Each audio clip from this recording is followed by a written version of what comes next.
Hi, I'm Damian, And I'm Owen. and this is the Bull Rider.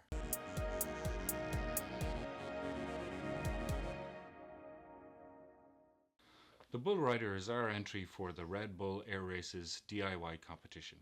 It has a 50-inch span, it's 45 inches long, and is powered by 3 EDFs, two 50mm units in the wings, and a 70mm unit in the tail. It features an open cockpit for the rider, and the wing is cantilevered. Where did you start off from a design standpoint? We started with the Edge 540. We've liked that plane a lot. Some years back, we did have a twin Edge 540 that we flew. We used it to drop your Habu. Yes. Then last year, that same model was the basis behind the four-plane plane. It was essentially 4 of those units tied together as 4 planes. So we flew it as a floor plane. Then later, after it crashed and hurt itself, we flew it as a 2-plane. And then at the very end of the weekend, we flew it as a 1.5 plane type thing.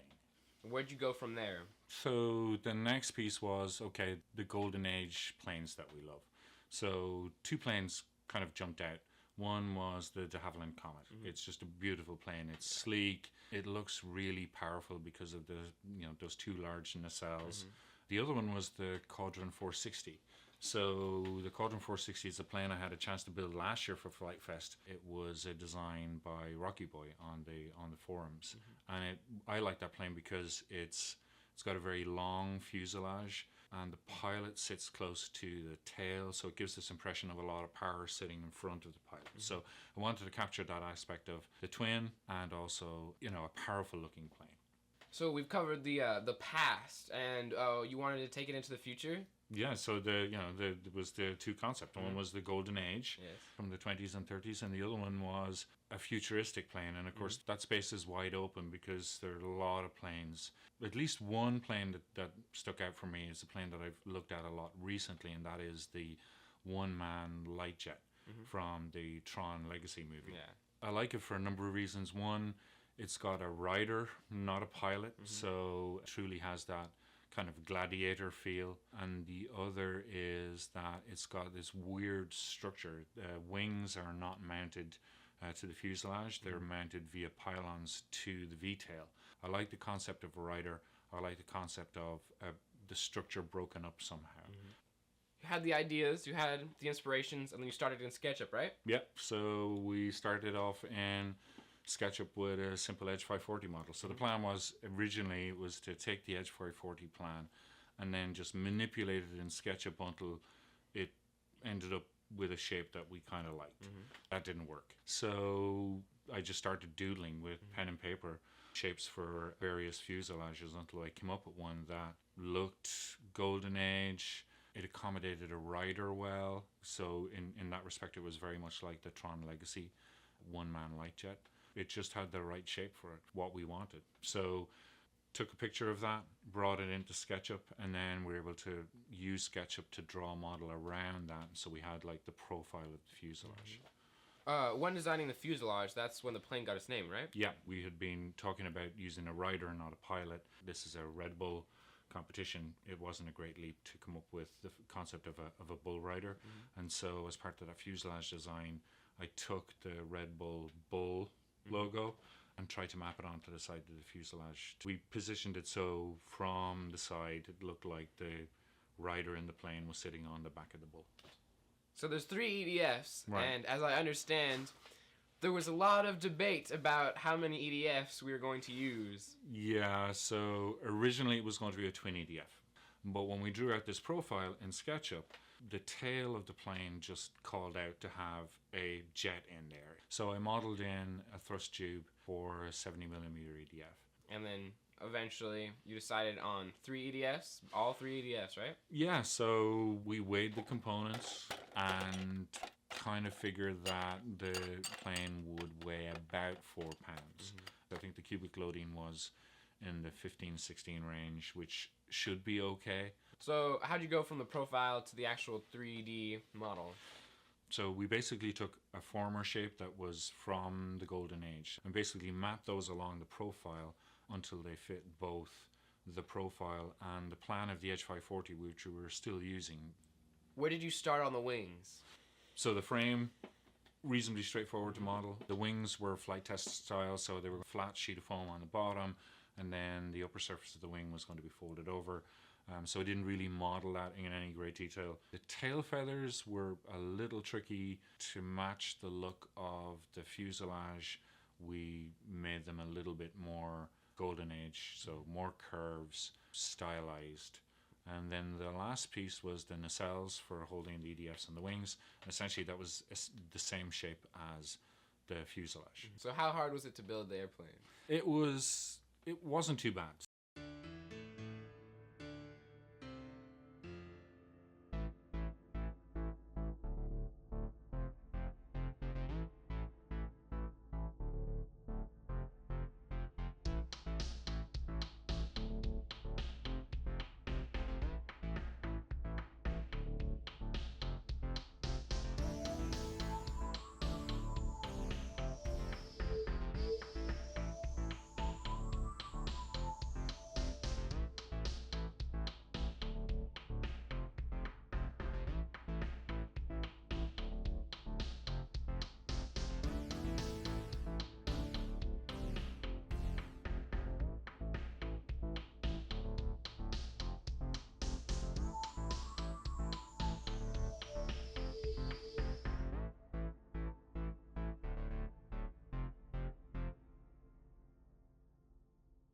The build for some elements of it were pretty straightforward. The wings are essentially folded, flight test style. The tail feathers are put together, flight test style. I think the most difficult part of the build was the frame for the cantilever. It relied on me cutting the plywood pieces really accurately and then lining up the carbon fiber with the plywood, and then we would drill them, glue them, screw them together. When that frame was complete, two things happened. One, it wasn't straight. It didn't line up with the wings properly. And two, it was extremely flexible. We went ahead and made it again. How did you improve the second version? In the second version, we made two changes. One was we created a jig that used the lower surface of the wings to hold the correct shape. The second piece was we replaced the two arms that join the wing to the fuselage with round 12 millimeter section carbon fiber, which we happen to have from the foreplane plane. The frame lined up very well. It was very strong. The flex, there was still some flex there, but it was a lot better than what it had been.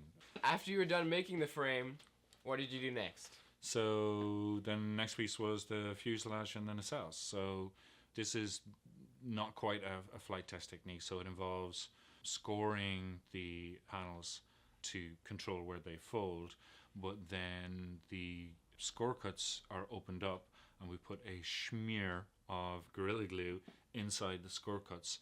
Then we fold up the piece and we mount it into foam board frames, which ensure that it holds the correct shape while the Gorilla Glue dries. That works pretty well. What I like about it is it's strong, but it also makes the fuselage totally hollow, so you've got loads of room for all your electronics. Any other challenging pieces to the build? The last challenge or major challenge to the build was actually installing the wing. When we first installed the wing, I couldn't get the plane to balance. And part of the problem was that I had set all the EDFs a little bit far back. We ripped out all three EDFs, remounted them. The two 50mm got pulled right up to the front of the nacelles.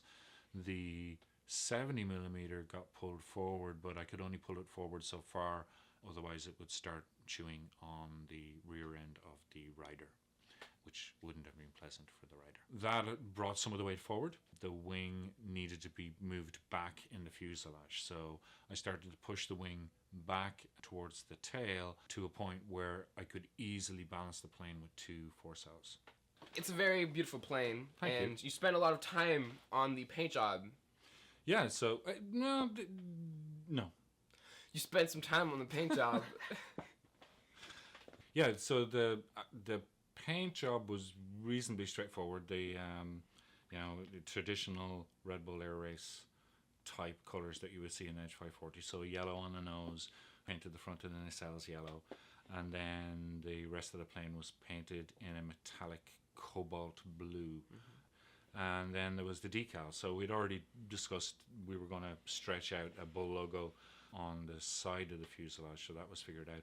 And then the rest was following, traditional Red Bull livery. So, the plane has been built, it has been painted, and now for the moment of truth. The Maiden. Yes, the Maiden. The Maiden. Yeah, so the Maiden didn't go as well as I would have hoped. Although in some ways it probably went better than I was expecting. Yes. The launch went really smoothly. The plane, flew straight out of my hand, straight across the field. I started my first turn, and about 15 seconds in, the power went out. And it glided gracefully into a tree. Yes. The damage was... It wasn't too bad. It was helped a lot by the fact that Drake got into the tree and essentially helped lower the plane down from the tree. Otherwise, we would have just thrown rocks at it, and I think the damage would have been a lot worse. The tail had come completely off, but it was a clean break. And then there was some, cosmetic damage done to the nose and the front of the nacelles. The only thing I was a little bit worried about was there was a pretty large dent or crush point on the leading edge of one of the wings. We decided to give it up for that day. He fixed it. How did that turn out? So the repair was reasonably straightforward. The tail went on pretty easily. The frame for the cantilever wing hadn't been damaged. Tail feathers were a little bit shaky. So I put 2 small reinforcement pieces there. And we brought it out for a second go-round. That went better, but it wasn't great. Yeah. The plane on Maiden was very stable. It didn't do that on the second flight. It was a little bit harder to fly. Actually, it needed a lot of trim. And then you crashed it on the second go. Well, I didn't crash it. I had a rough landing. It landed on a wing. And that essentially ripped the cantilever frame from the fuse. So essentially she was done. We got like 2.5 flights out of her. No, actually. More like 2. More like 2. All told, 2 Mm-hmm. flights. We definitely will build it again, but we won't build it as a triple EDF. And we won't build it with that complicated cantilever. So before we leave you with more flight footage of the plane, I just want to thank Tim Rodriguez for the in-flight footage, Dan DeWeese, who also shared his flight footage and some photos, and Dave Stubbs, who shared his footage of the maiden flight. And thanks to Flight Test and Red Bull for hosting this competition. Thanks for watching. Thanks for watching.